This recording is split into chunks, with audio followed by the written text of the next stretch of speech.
Hi, Thein. Good. John, how are you? 4 questions. I'm good. It's a bit chilly here in England. Chilly, did you say? Mm. Okay. It's freezing.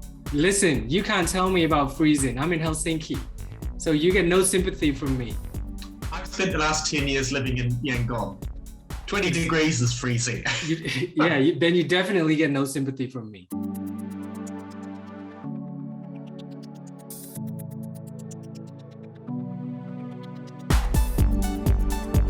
Please tell me your connection to Myanmar 10 years ago. I actually accidentally got there. I was working in Phuket in Thailand, and that job came to an end, and this guy came along and he said, look, I've got this boat, I've got these Burmese guys, and I want to take it to Yangon. So we through different ways got it to Yangon 10 years ago, and I spent about 4 or 5 years training those guys up, and they've worked all over the world. But I stayed there, so both my wife and myself worked in different areas. I was mostly in tourism, but pretty much always training. And I've sort of moved on, so I support a few of the tourism outlets, the hotels and that, and I do a lot of work in the south, in the marine part of the Mergui archipelago, helping develop that from a environmental perspective, as well as, I think when I left just before the coup, actually, probably February the 11th and 12th, resorts opened down there. What qualities do you like most about Myanmar or Myanmar people? That's a hard one. I'm an expat. I left New Zealand over 30 years ago, and I've lived in a lot of different countries for a lot of different regions, met a lot of different people, but I haven't been a tourist. I've actually lived and worked. And Myanmar, when we first got there, was quite hard to live in.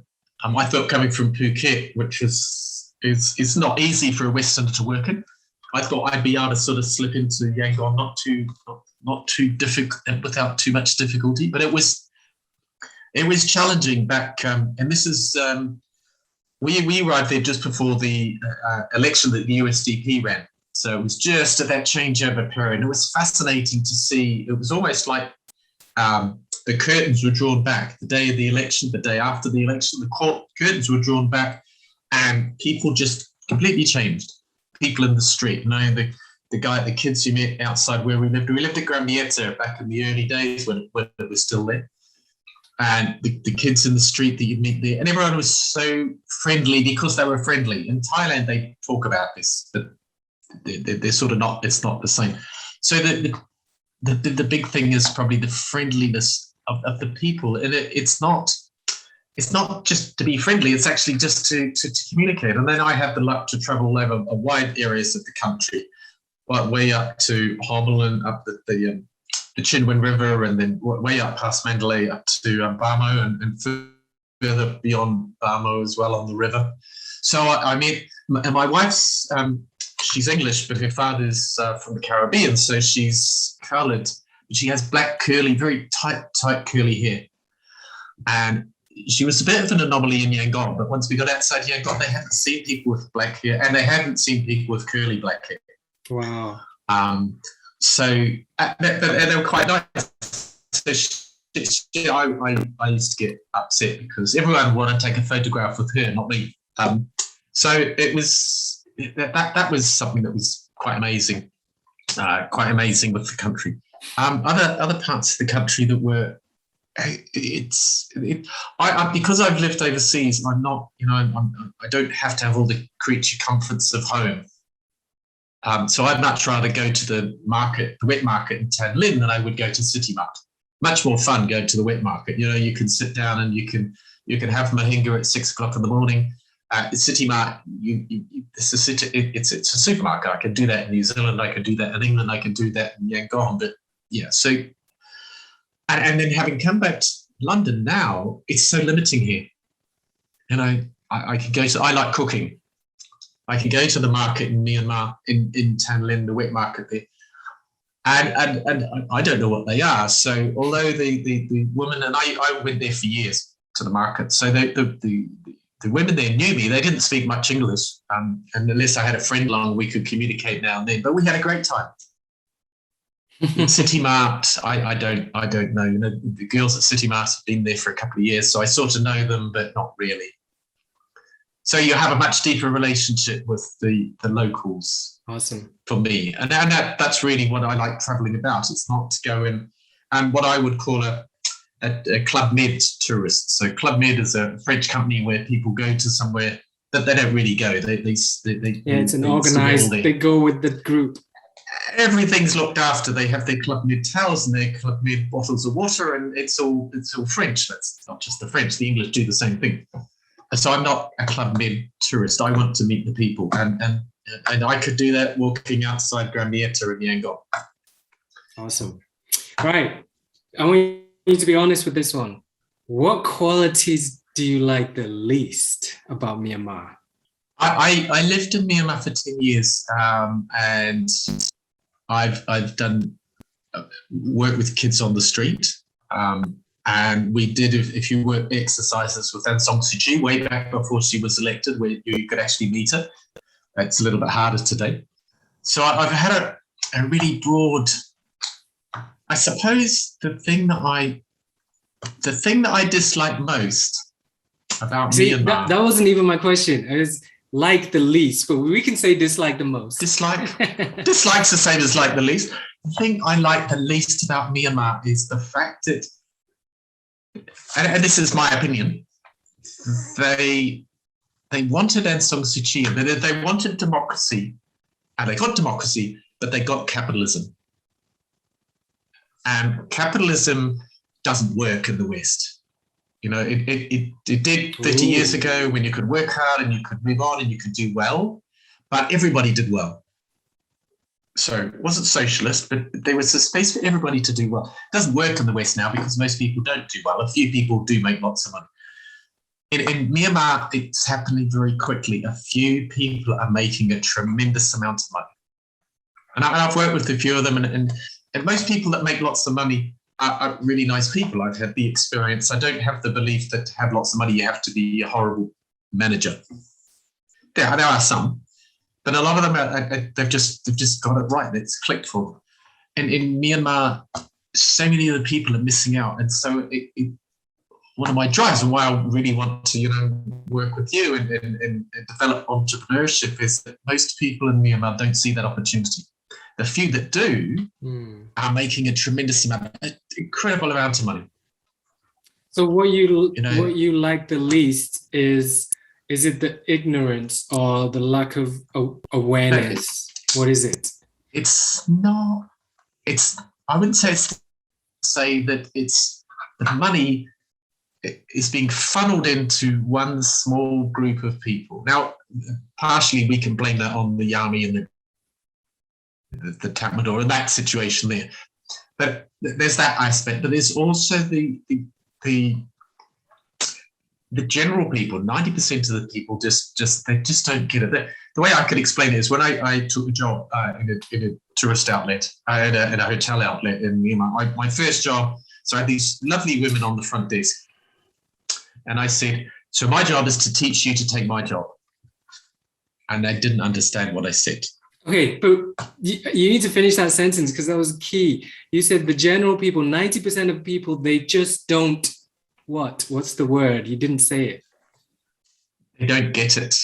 They don't see the opportunities given to them. And that comes back to, we talked last week about why. They don't go, well, how can I make money here? I've talked to you about my friend. He's got a business that he started now where in October, he started 6 weeks ago, in the middle of the coup. And he can't get a bank loan because his car that he's got is too small. His business is overflowing. He's someone that's gone, what can I do? Why? But 90% of people don't take that step and they just allow. So they don't have the initiative. It's the initiative. It's the initiative. It's deeper. They don't have the curiosity. Yeah, that's a better word. They don't have the curiosity. These women on the front desk, I said, my job is to teach you to take my job. Nobody ever said that to me. Nobody, they didn't, they would. I know. That's what do I have to do? But it wasn't the question. It was just the core concept of it, wasn't it?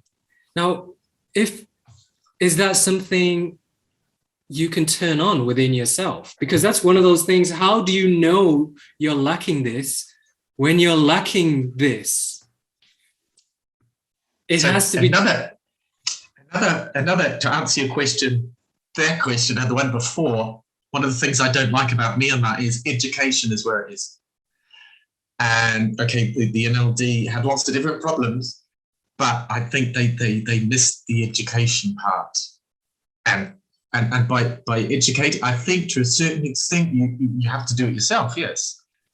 But the women on the front desk, they once I explained to them what that meant, there was still that, because to be curious is to ask questions, and that's another step which we all have within us, but it takes a certain amount of training, a certain amount of exposure to foreigners, maybe exposure to overseas people, going overseas yourself. There's lots of ways that you can learn it, and the easiest, fastest way is to educate through education.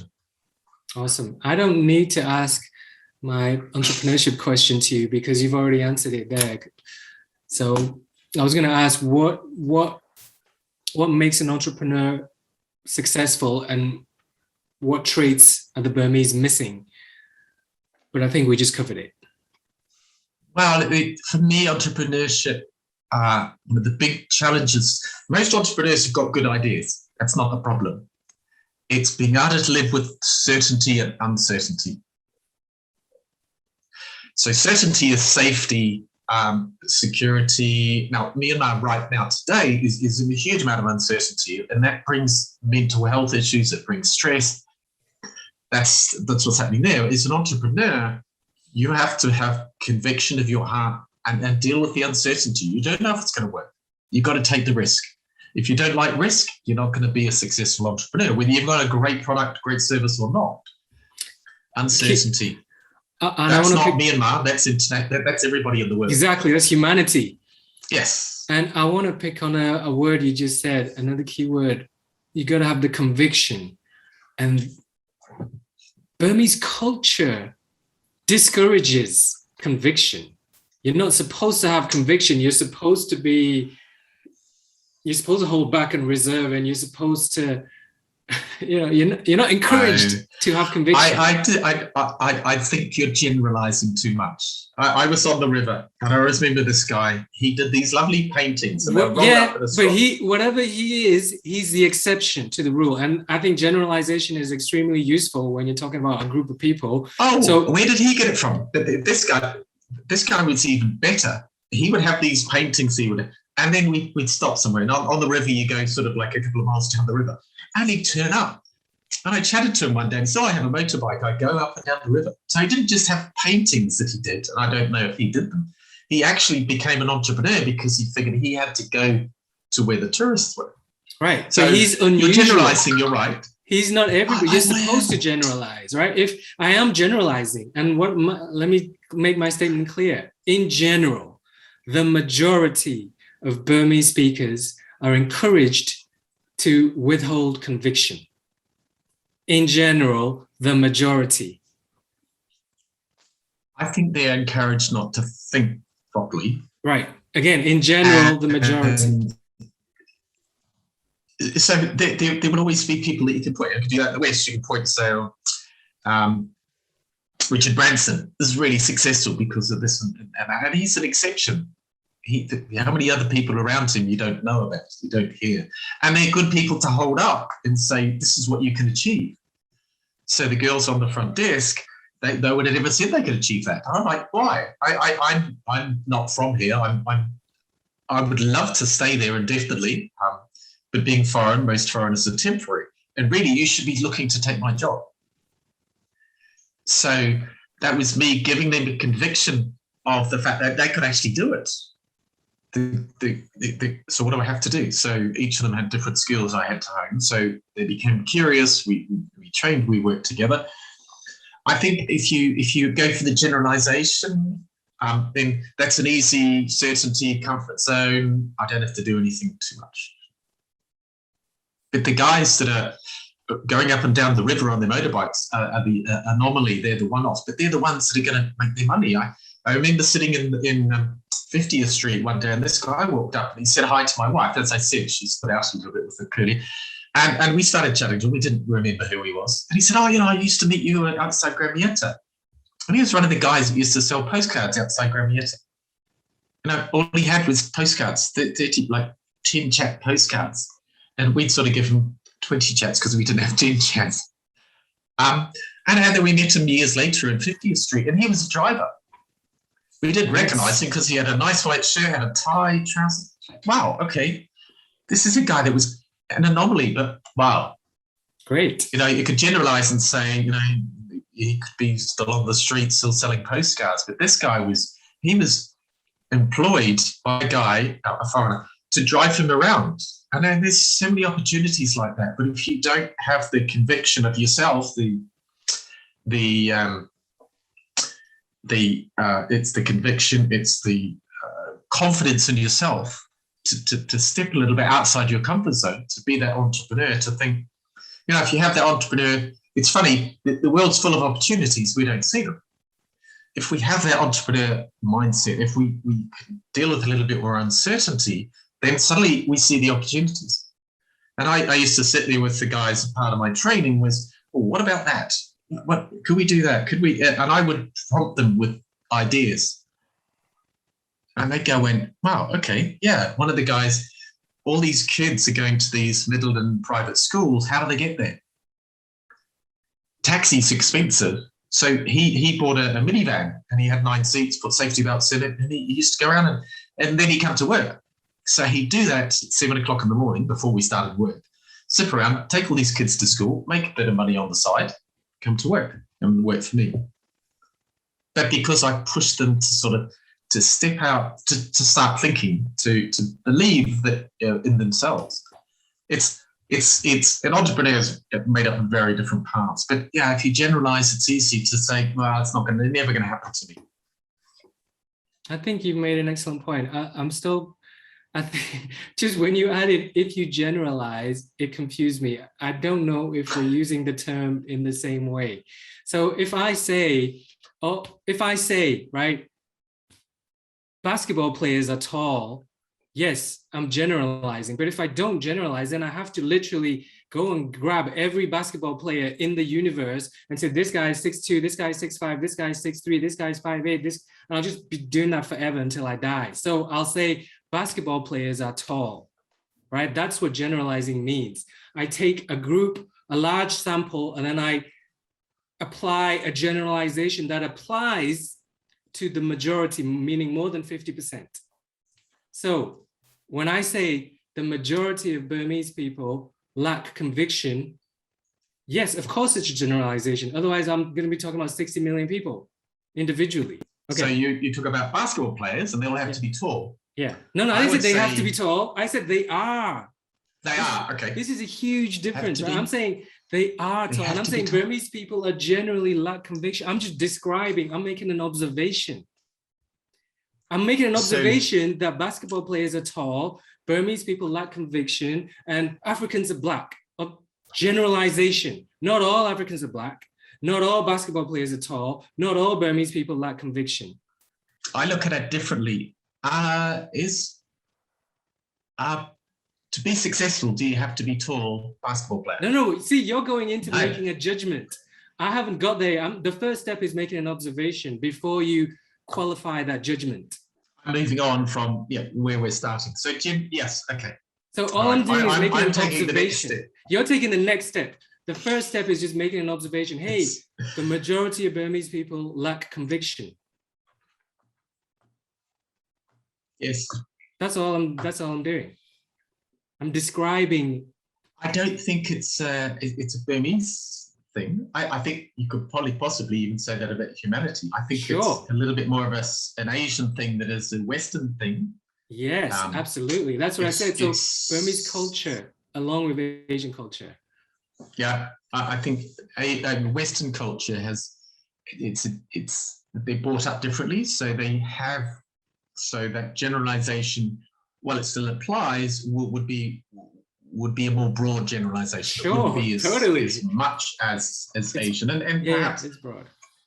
Good. I just wanted to understand because I got confused when you said if you generalize, you're not going to be successful. I'm like, what else are you supposed? If you don't generalize, I'm challenging it and take it because you're saying this is how it is, and I'm saying no, that's not how it is. So I'm taking the next step. I'm sort of saying you don't have to be.